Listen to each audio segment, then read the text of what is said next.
In this treaty, we seek to establish freedom from aggression and from the use of force in the North Atlantic community. This is the area which has been at the heart of the last two world conflicts. To protect this area against war will be a long step toward permanent peace in the whole world.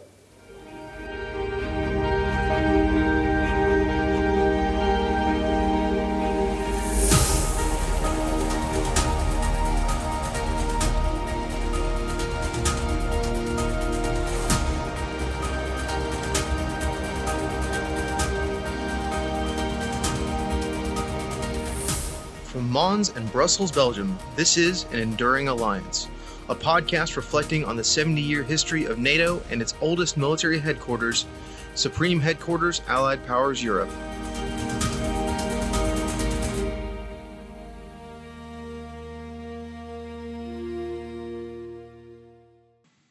Welcome back to An Enduring Alliance, our podcast series on the history of the North Atlantic Treaty Organization, or NATO, and its oldest military headquarters, Supreme Headquarters, Allied Powers Europe, or SHAPE. Your host for today's episode will be myself. I am U.S. Army Master Sergeant Alex Burnett, a SHAPE Media Operations Non-Commissioned Officer. And I am Dr. Stella Adolf, the Chief Historical Advisor at SHAPE. And I'm Dr. Linda Risso. I'm a History Consultant at SHAPE. Today we are going to talk about NATO's engagement in Afghanistan. This is the longest engagement of the alliance in its entire history. It has been the biggest operation in terms of troops, partners, and, unfortunately, casualties. Over the years, NATO's presence in Afghanistan has taken two forms.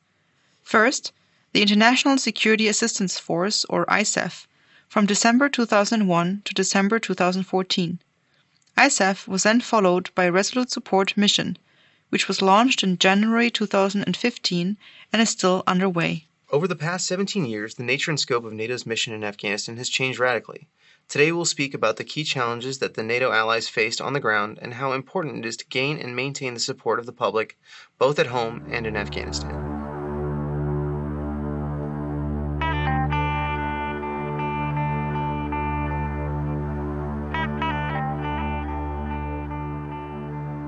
In response to the September 11th terrorist attacks, United States President George W. Bush launched the global war on terrorism on September 20th, 2001 during a joint session of Congress.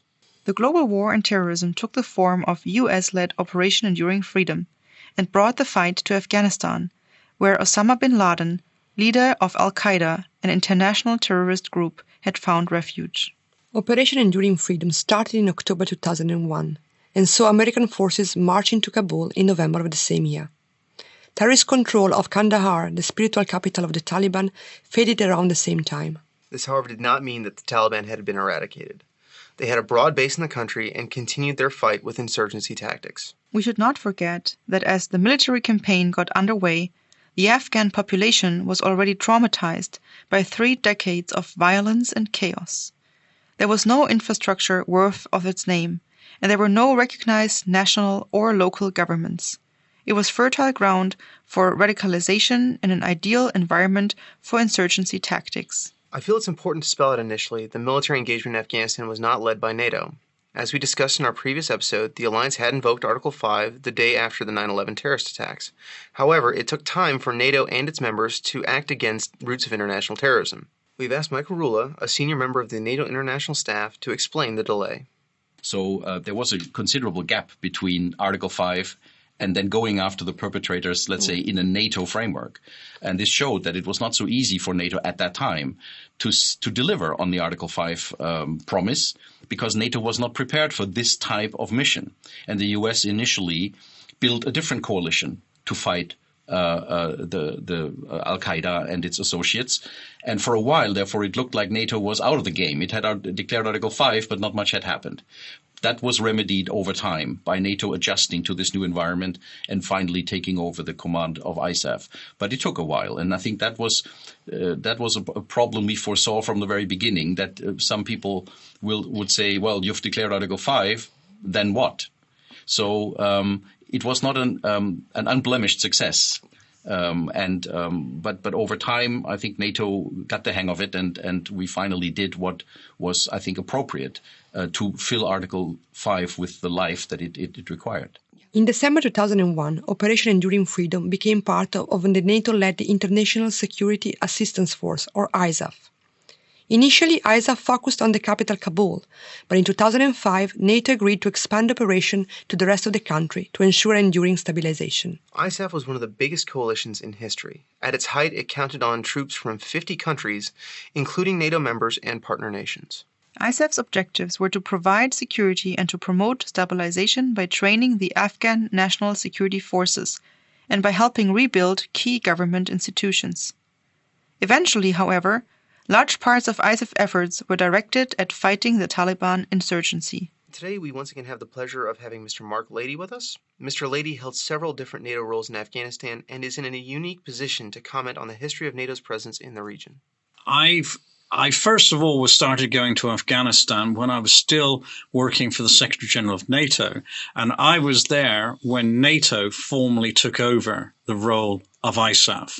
My first visit was as a deputy spokesman to arrange the communications aspect of the takeover. So I was there at the beginning, literally at the beginning.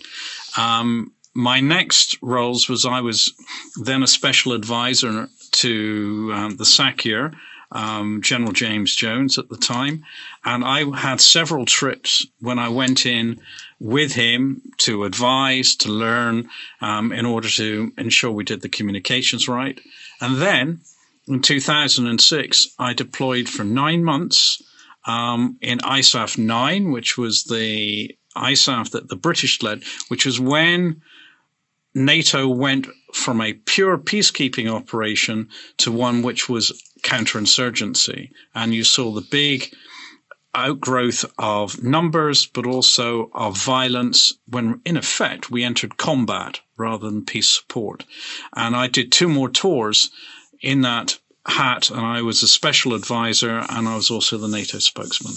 So, and this is just as much a question as that I would like to know as I would like on the podcast, but where all have you been in Afghanistan? Well, I've always been primarily based in Kabul, but in the role I traveled all over, usually in the south, in places like Helmand and Kandahar. But primarily I was a headquarters person. So as a journalist, I got shot at a lot more than I did in Kabul. Fair enough. So you already touched on this a little bit, but what was ISAF in the beginning? ISAF in the beginning was purely there to ensure that there was a safe and secure environment for governance to return in Kabul. So it was a Kabul-based organization. So ISAF 1, which was not NATO, was basically ensuring that the Afghan central government could operate safely. So it was a Kabul organization. And then over the years, it gradually expanded. ISAF 2 was still basically Kabul. ISAF 3 was. Then when ISAF became a NATO thing, the first thing it did was take over responsibility for northern Afghanistan.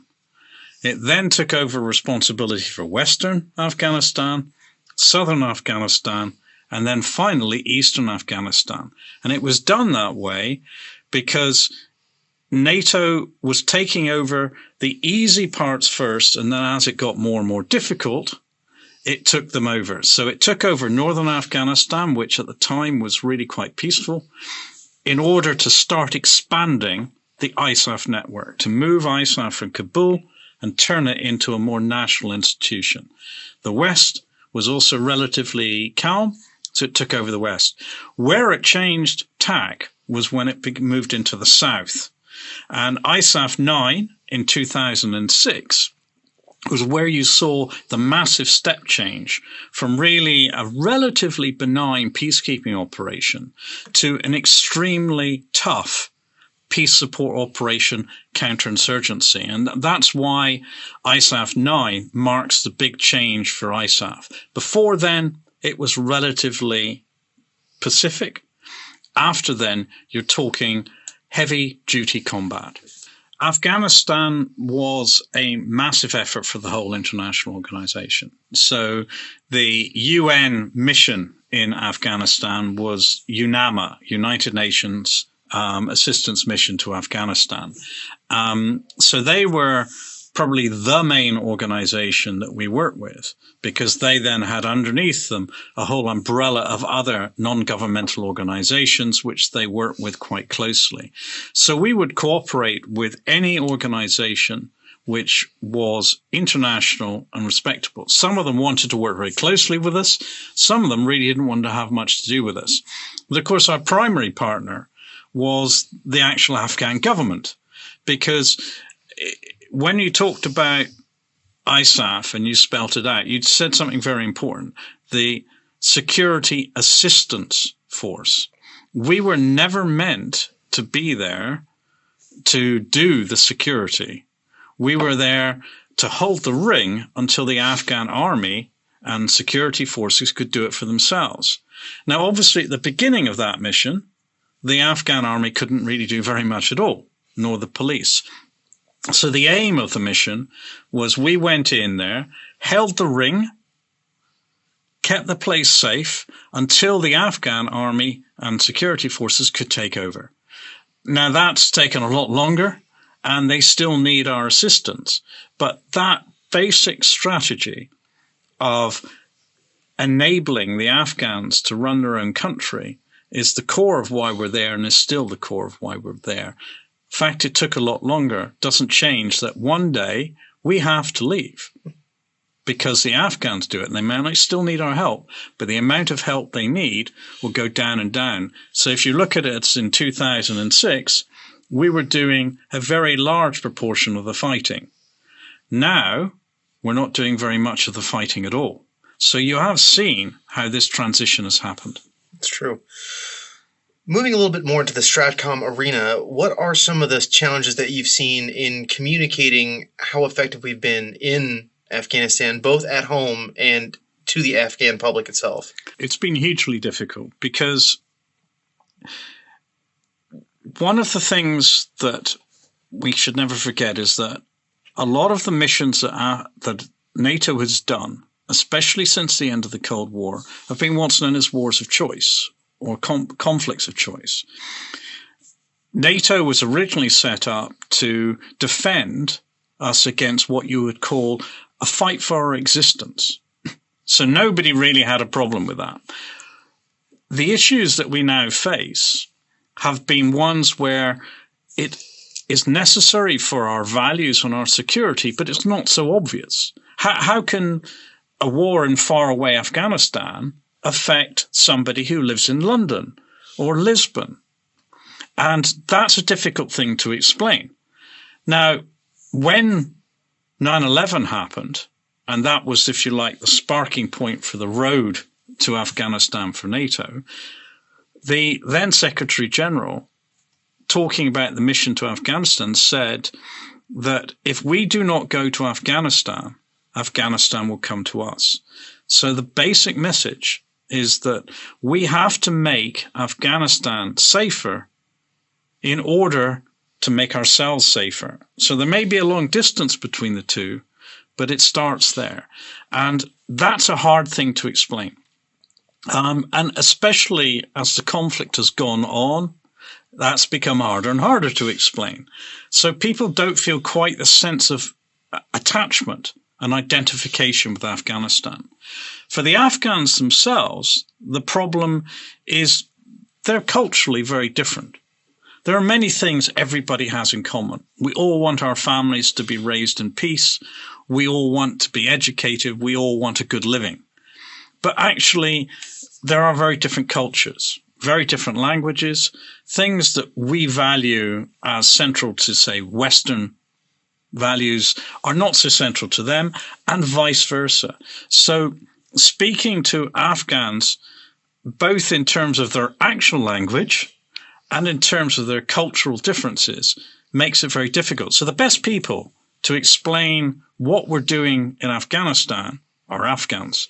And a lot of what we had to do was to try and develop an Afghan leadership. But in the interim, people like me had to do a crash course in Afghan culture so we could speak to them about why we were there and why we were there for them. Okay. And then one final question. ISAF eventually transitioned into what we now know as Resolute Support Mission. Why the transition? Why the name change? Well, because the transition into resolute support reflected, if you like, the step change. The first ISAF, protect Kabul. Right. Peace support. Then we ended up in what was frankly a counterinsurgency campaign, heavy combat, which we were fighting a lot. And then slowly the Afghan forces started taking over that fight. And at a certain point, they were the lead in that fight. But they cannot do this without help from us. But the kind of help they needed was different. So resolute support marked a very significant change in the kind of support we were giving the Afghans. In ISAF, we were fighting with them. In resolute support, we're helping them to win their fight. And we're doing it through training, advice, and assistance. And the American mission there is slightly different, but we're talking about NATO today. Mm-hmm. Sir, is there anything else about it on Afghanistan you'd like to say, just as in summation, or something you feel is valuable and should be highlighted? Yeah, I think one of the most important things we should remember about Afghanistan is that for NATO, it was the first major combat in NATO's history. I mean, we're a military alliance, but we are a defensive, deterrence-based alliance. So we had massive forces to deter a world war. And we never fought that war because we won it. We deterred it. We were the most successful military alliance in history because our aim was to deter war. And we were also successful because we didn't have to fight one. But then when we had Bosnia, there was very low-level combat. There was mostly air power. In Kosovo, it was mostly air power. When Afghanistan happened, NATO was in major ground combat for the first time in its history. It was a psychological hit. It was a stress to the alliance. It was a push against everything that we had been doing. We had to respond and deal with heavy casualties. I mean, it used to be, if there was one person who died on a NATO mission, it was a big, big deal. In Afghanistan, people were dying at times every day, and many people were dying every day. So the level of combat was, I think, one of the most significant things in NATO's history. And I, as a person who was out there, I was watching this, and it affects you. You know, you go into a briefing in the morning, and you hear that you've lost 1, 2, 3, 4, 5 colleagues who died. And I never knew them. But I was part of ISAF. They were part of ISAF. You know. I do. I many years in Kandahar and actually the Helmand. It's not easy for anyone, and it was a shock to the entire alliance, everyone who had to go. So. And I think, you know, ask not for whom the bell tolls. It told for all of us. And we used to have to live with that every day. And I think we have never properly understood the sacrifices and felt it because it was a war a long way away. But those of us who served out there, we felt it and we saw how NATO changed. And it was also very important to understand this as a multinational fight. To me, if a German died or an American died or a Romanian died or a Briton died, they were all NATO. I don't know if you've ever had the chance to experience this, but as a soldier, especially in Kandahar being one of the larger airfields in the country, we had what were called ramp ceremonies for when, and it wasn't just American flags. You'd see the Canadian flags, the Romanian flags, the Italian flags, German flags covering those caskets as they were carried to the planes, and it just hits home that it's not just one nation, it's all of us. At one stage, I was in the headquarters, which everyone called the Yellow Building, and they had the flags of every nation. And early on, every time one of our people died, they'd lower the flags to half-mast. They stopped doing it because there was too many people dying. The flags just were staying down at half-mast. And in the end, they said, this is a war. this is what happens. So the flags went up to the top and they stayed there. You were telling me earlier about an operation where you really saw the change in NATO. Can you tell us a little bit more about that? Yeah, this is Operation Medusa, which was fought in August of 2006. And it was the largest, up to that point, largest ground combat mission NATO had ever fought. And it was at a very high level. This was thousands of troops that were involved. It was in southern Afghanistan, in Kandahar province, which is the area which, if you like, was a center of gravity of the Taliban. And near the main capital, Kandahar, the Taliban had a very strong, say, in a place called the Arghandab, and the operation was to remove them. If we could remove them, we could do a lot to stabilize the south. If they could stay there, then we were strategically undermined. So it's an extremely important mission. And we had a multinational mission to do it, Americans, British, Dutch, and mainly Canadians, to fight there. And this offensive that was launched, initially, it didn't go that well. The Taliban were tough, they experienced, they were well dug in, and they decided to fight it out. And for the first 2 or 3 days, it was basically a battle almost of attrition to try and get in, break into the Arghandab and get them out. We were taking casualties. We were not achieving our aim. And at one point, we tragically lost a British Nimrod aircraft due to an accident which killed quite a large number of people. The Canadians took losses. Our ammunition supplies had to continually be resupplied because of the amount of ammunition we were using. The Taliban even tried to reinforce. And then we had another tragic accident when an American aircraft mistakenly shot up a Canadian company. Fortunately, very few people died, but many were injured. And at that point, you were wondering, is this going to be all right? Is NATO actually going to be okay here? And in fact, within a few hours, it turned. It turned. And the Taliban were absolutely destroyed. They lost, we don't know the full casualties, but it could have anything between 500 and 1,000 people died on the Taliban side. This was major combat like we had never seen before. And if we had lost that battle, then we would have actually found ourselves on the back foot in the strategic center of gravity. For us, though, the psychological effect, and also on the nations, this is a real fight. This is not a peace support operation. This is a battle. Ammunition being used, people fighting, artillery, air power. This looked more like World War II. And that was a reality check for us all. And we won that battle because we're NATO.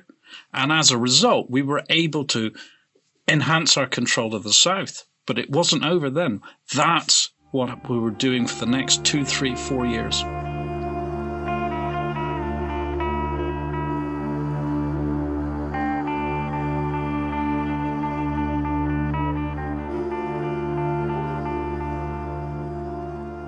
In January 2015, the new Resolute Support mission replaced ISAF.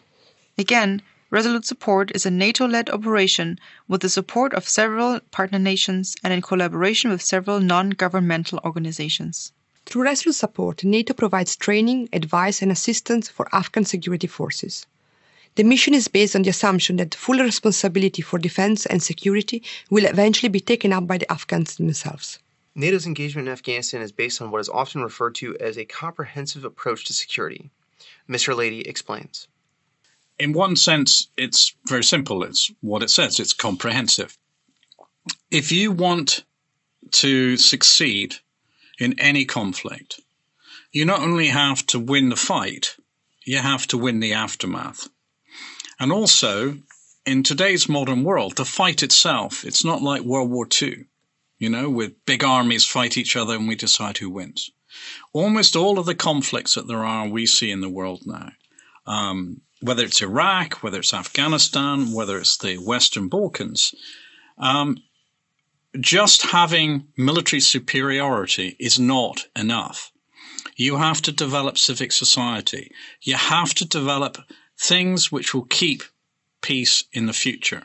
It's not enough to win, you have to win long.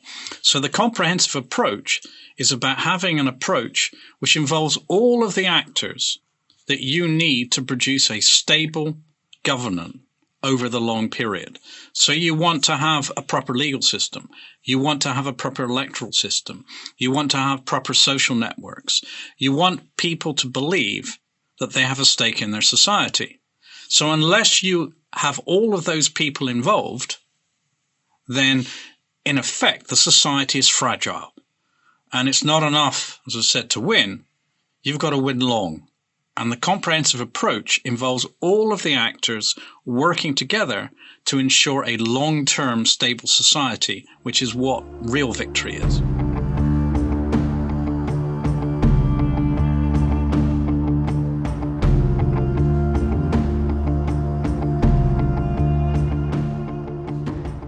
The engagement in Afghanistan was a key transformative experience for NATO. It reshaped how the alliance perceived its own role as a security actor beyond the European and North Atlantic theatre. Michael Rule explained the extent to which NATO adapted as a consequence of the fight against international terrorism. I think the significance lies on various levels. The first one was indeed that Article 5 applies to the United States as much as it applies to the Europeans. And many Europeans never thought about this because they thought the only scenario that would ever occur or could ever occur would be a Russian attack or Soviet attack or Warsaw Pact attack on the West, on the Western Europe.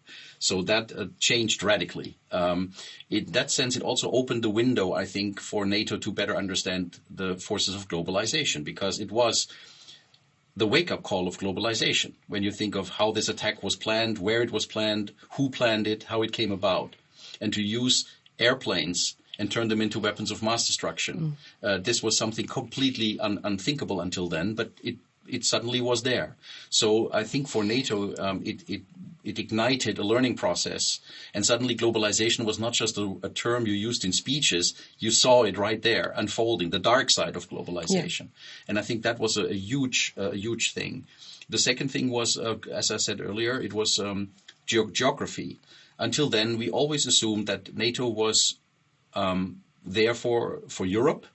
We accepted that NATO had expanded some of its reach in the Balkans, but we did not at that time think of NATO as a more global actor. And this, of course, fell by the wayside the moment we decided we go to Afghanistan, because that's where the problem comes from, and we should tackle it at the source. And when we said in some communiques after 9/11 that NATO must be capable, whenever and wherever a threat occurs, to meet that threat, I think this was a breakthrough of sorts.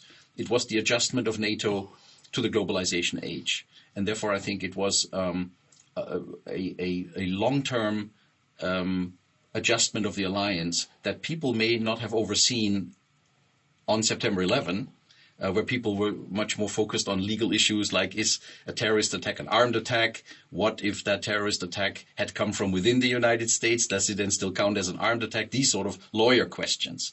But it took, in the end, the Council only 6 hours to decide to invoke Article 5. So I think this shows there was a very strong, lawyers aside, there was a very strong feeling we just got to go through with this. One of the key challenges of NATO's engagement in Afghanistan is to explain to the public in all NATO countries why the alliance has been engaged for so long in such a distant country. We have asked Carmen Romero, Deputy Assistant Secretary General for Public Diplomacy, to provide us with more information. I will start by saying that when our partners or neighbors are stronger, we are also more stable at home. And Afghanistan is far away from our home country. So it's important to also explain to our publics why we have been engaged there. We have been engaged there for so long. And I would like to stress in this regard the fact that even if Afghanistan is far away from our home countries, yet it is from Afghanistan that terrorists plotted and conducted the attacks that claimed the lives of almost 3,000 civilians on U.S. soil on 9/11, on 11 September 2001. And this was the result of several years of disorder, a lack of law that turned Afghanistan into a safe haven for international terrorists. And 9/11 was the only time that, as you were saying earlier, in NATO's history, NATO as an alliance invoked the collective defense clause of Article 5 of the Washington Treaty. And since NATO's engagements in Afghanistan, we also should say that no terrorist attacks have been launched from that country against our populations and countries. And we also need to take into account that there has been a lot of progress in Afghanistan and that the country itself has undergone historical changes. For instance, new national security forces and institutions have been established. Afghans have been given the opportunity to elect their own institutions, including the president and the National Assembly. Millions of boys and girls have been given access to education, some fundamental services, including health, electricity, and safe water have improved. And there is a vibrant media community that has emerged with hundreds of TV, radio, and online outlets. The situation in the country continues to be very challenging, including from a security point of view. But now is not the time to disengage. And this is my main message to our publics. This is not the time to disengage in Afghanistan. And this is why NATO remains very committed to continue supporting the Afghan security forces and the Afghan security institutions with trainers and funds.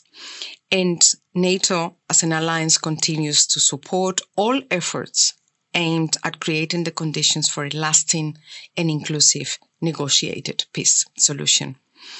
And what we would like to do is to safeguard the achievements made and to prevent Afghanistan from once again becoming a safe haven for international terrorism. So it's very important that we stay committed, that we continue to support Afghanistan, and that we don't decommit, that we really don't disengage, but stay engaged. We should not forget the role of NATO partner nations in Afghanistan. For those of you who do not know, partner nations are countries that are not members of the alliance, but who do work closely with NATO in a variety of ways because they share the same security concerns and strategic objectives. Carmen Romero told us more about the crucial role of partner nations in Afghanistan and more broadly in NATO operations.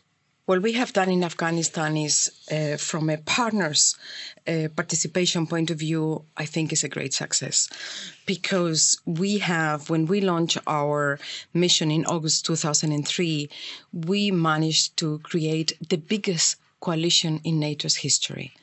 We had 50 countries plus working together in Afghanistan to create the conditions to prevent Afghanistan from becoming a safe haven for international terrorists again, and to create the Afghan security forces that we have managed to create throughout all these years, and to put the security of Afghanistan in the hands of the Afghans. So it has been a great success from that point of view. It shows that also NATO has the staying power to be in a position to work with partners, which is really priceless.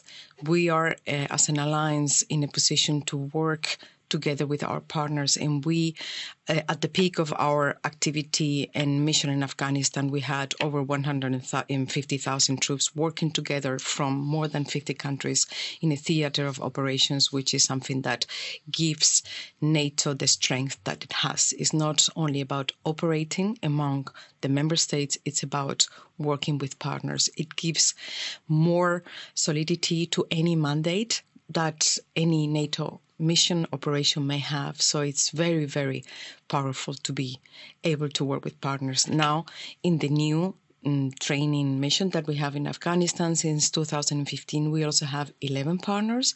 It's a smaller mission, so this is why we have less, but it continues to be as important as ever to be in a position to work with partners. Maybe one addition, we don't need to go into detail, but would you say that this is a future, that normally in the future when NATO engages in operations, this aspect of partners will not be just an option, it will be the way we operate, that we also invite partners to help us, and they will probably by themselves say, we have interest here to make this a success. I think this is the way to go when we don't speak about collective defense. When we speak about the defense of any NATO allied, I think that we will have to stick to what we have in terms of member states. But in terms of crisis management, cooperative security, yes, it's key, and it will continue to be vital to work with partners.